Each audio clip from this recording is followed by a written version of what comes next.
బంగారాన్ని విడిపించి ఆ రోజు ఆన్లైన్ రేటుకే మేము కొంటాం. Sharma gold company. నమస్కారం. సుమన్ టీవీ ప్రేక్షకులకి స్వాగతం. ప్రస్తుతం మనతో ఉన్నారు వేద స్మార్త జ్యోతిష ఆగమ ధర్మశాస్త్ర ప్రతిష్టాంత పండిత వర్యులు బ్రహ్మశ్రీ అన్నవరపు తిరుపతిమూర్తి అవధాని గురువు గారు. నమస్కారం గురుగారు. గురుగారు, నరదృష్టి అంటూ ఉంటారు కదా, అసలు నరదృష్టి అంటే ఏంటి? అది వచ్చిందని మనం ఎలా తెలుసుకోవచ్చు? అది వచ్చిన సూచనలు ఏమైనా ఉంటాయా? ఓం శ్రీ మహాగణాధిపతయే నమో నమః. నరదృష్టి అంటే నేను దీని గురించి కొన్ని విషయాలు కనుక వివరించినట్లయితే చాలామందికి కోపాలు వస్తాయి ఖచ్చితంగా. ఏమిటి అంటే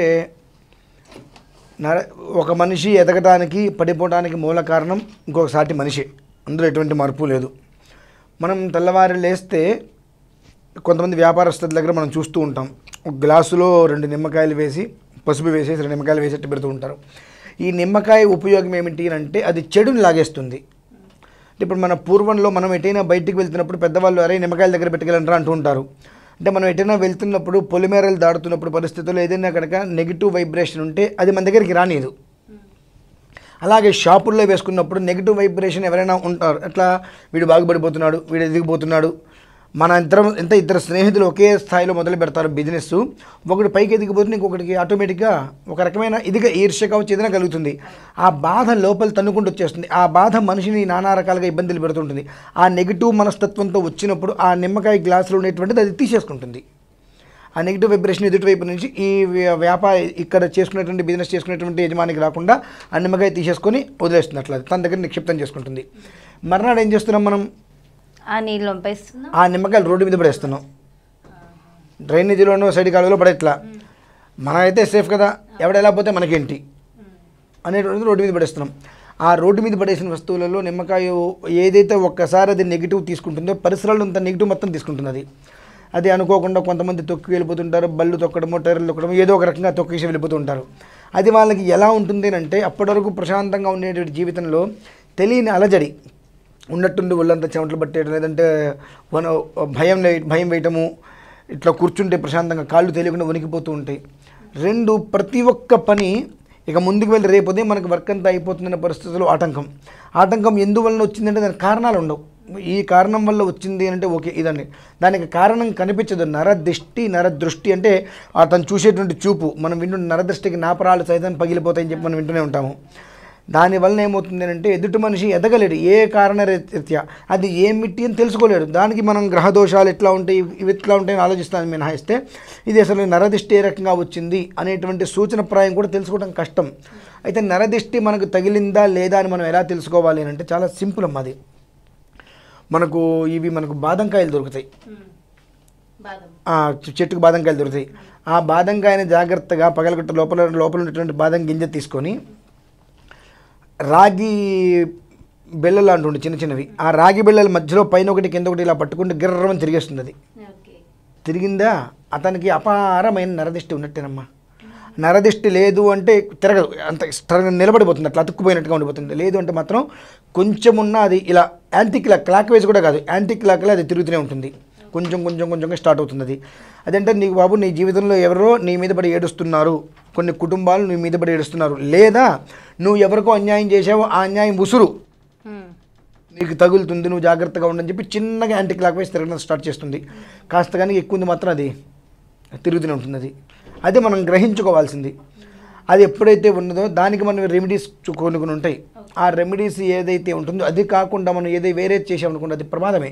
ఓకే, అంటే ఎలాంటి రెమెడీస్ ఉంటాయి గురుగారు? అంటే చాలా మందిలో ఇది ఉంటుంది, నాకు తెలిసి 99% మెంబర్స్కి నరదృష్టి అనేది ఉంటుంది. సో ఎదుగుతున్న ప్రతి ఒక్కరికి ఉండొచ్చు. మరి అలా తగలకుండా మన జీవితం బాగుండాలంటే ఏం చేయాలి? దీనికంటే వాస్తవంగా చెప్పాలంటే యంత్రాలు తంత్రాలు ఏం అవసరం లేదమ్మా. దీనికి ఒక రకమైన బొట్టు ఉంటుంది. అదేంటంటే మనకు కస్తూరికాయ అని చెప్పి మనకు కృష్ణలేడి నుంచి వస్తాయి. ఆ కస్తూరికాయ ఒకటి, తర్వాత వచ్చేటప్పటికి మనకు అరటి డొప్పలు ఉంటాయి చూసారమ్మా, అరటి పువ్వుకి డొప్పలు వస్తాయి, అవి ఎర్రగా వస్తాయి, గులాబీ రంగులో వస్తాయి. ఆ డొప్ప, ఈ కస్తూరికాయ, అరటి డొప్ప తీసుకొని నెయ్యి బొగ్గుల్లో వాటిని కాల్చాలి. ఆవు నెయ్యి తీసుకొని బొగ్గుల్లో ఆ అరటి డొప్పలో కస్తూరి వేసి దాన్ని కాల్చాలి బాగా. కాల్ చేసిన తర్వాత అందులో కొన్ని రకాలైనటువంటి మూలికలు ఉంటాయి. ఆ మూలికలతో తయారు చేసిన బొట్టు ఒకటి ఉంటుంది. అందులో మళ్ళీ మనం మారేడు రసం వేయాలి. దానిమ్మ ఉంటుంది చూస్తే దానిమ్మ పువ్వు రసము అందులో కలిపి మొత్తం 7 రకాలు ఉంటాయి. ఇవన్నీ కలిపి ఒక బొట్టు తయారు చేసి మనం బయటికి వెళ్ళే ముందు మెడ దగ్గర పెట్టుకోవచ్చు, ముఖం దగ్గర. ఇందులో 2 రకాలు ఉన్నాయి. మళ్ళీ ముఖం దగ్గర కనుక ఇలా చక్కగా పెట్టుకుంటే మనకు ఆకర్షణ శక్తి పెరుగుతుంది. ఈ నిమ్మకాయలు పెట్టుకోవాల్సిన అవసరం లేదు. మనం ఏ వ్యాపారం అయితే చేస్తామో ఆ వ్యాపారం దగ్గర కూర్చున్నప్పుడు జనాకర్షణ దానివల్ల విపరీతంగా పెరుగుతుంది. సేమ్ టైంలో అది మన మీదకి ఎటువంటి నెగిటివ్ వైబ్రేషన్ రానికుండా అది మనల్ని కాపాడుకుంటూ వస్తుంది.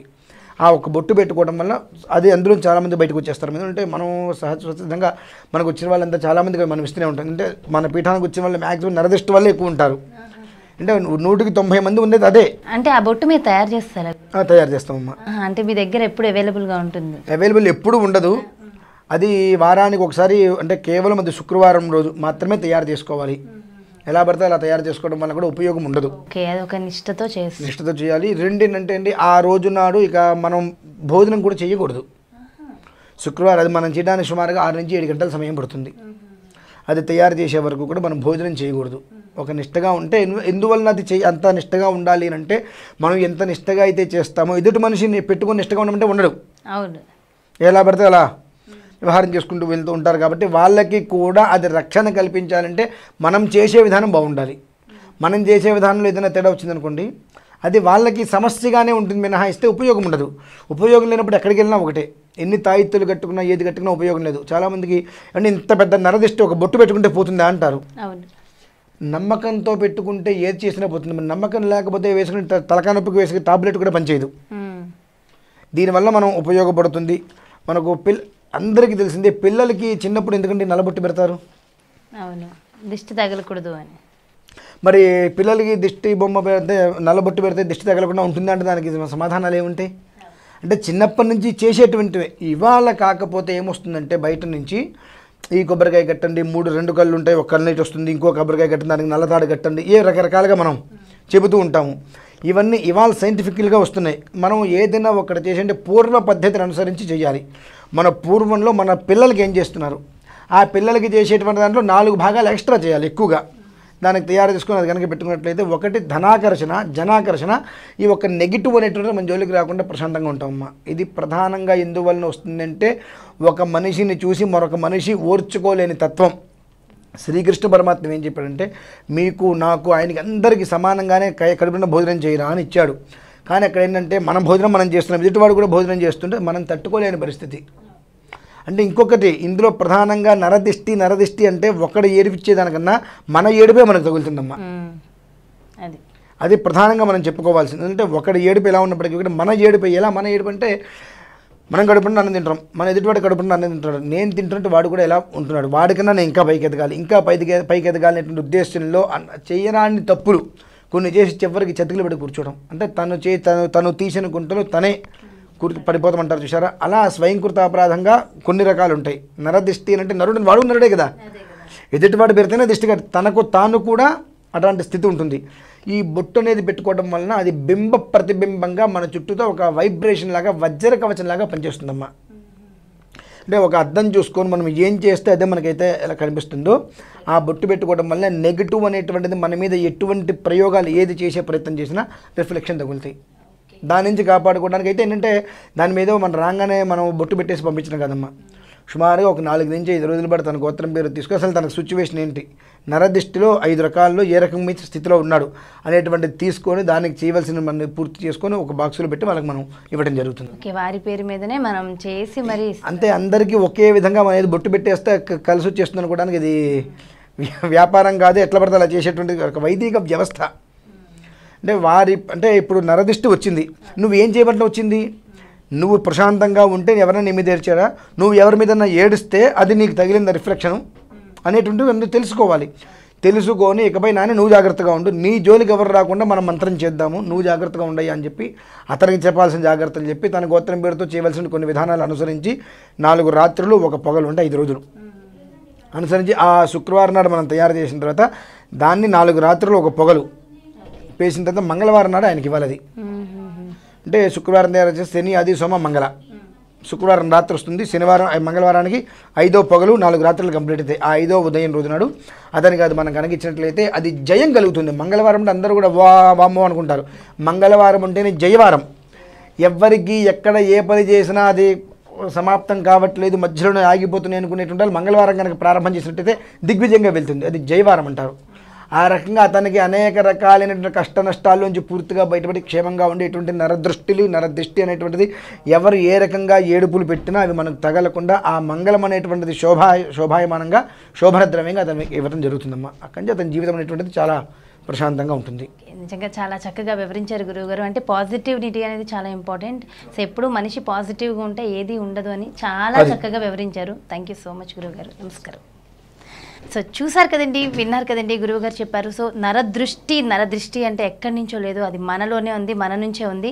సో ఫస్ట్ మనల్ని మనం ఎప్పుడు పాజిటివ్గా ఉంచుకోవాలి. గురువుగారు చెప్పిందన్నీ కూడా చక్కగా పాటించి ఆ బొట్టును కనుక ప్రతిరోజు పెట్టుకున్నట్లయితే ఖచ్చితంగా నరదృష్టి అనేది మనకి ఉండకుండా ఉంటుంది. సో గురువుగారిని మీ జాతకానికి సంబంధించి కానీ, లేదా మీ ఇంటి గృహవాస్తుకు సంబంధించి కానీ, లేదా మీకు ఏదైనా ధర్మ సందేహాలు ఉన్నట్లయితే గురువుగారిని సంప్రదించాలనుకునే ప్రతి భక్తులు కూడా కింద స్క్రోల్ అవుతున్న నెంబర్స్కి కాంటాక్ట్ అయినట్టయితే దానికి సంబంధించిన పూర్తి వివరాలు అందిస్తారు. అదేవిధంగా గురువుగారు శ్రీచక్ర మహాపూజని నిర్వహిస్తున్నారు. ఈ పూజలో పాల్గొనాలి అనుకునే ప్రతి భక్తులు కూడా కింద స్క్రోల్ అవుతున్న నెంబర్స్కి కాంటాక్ట్ అయినట్టయితే దానికి సంబంధించిన పూర్తి వివరాలు అందిస్తారు. నమస్కారం.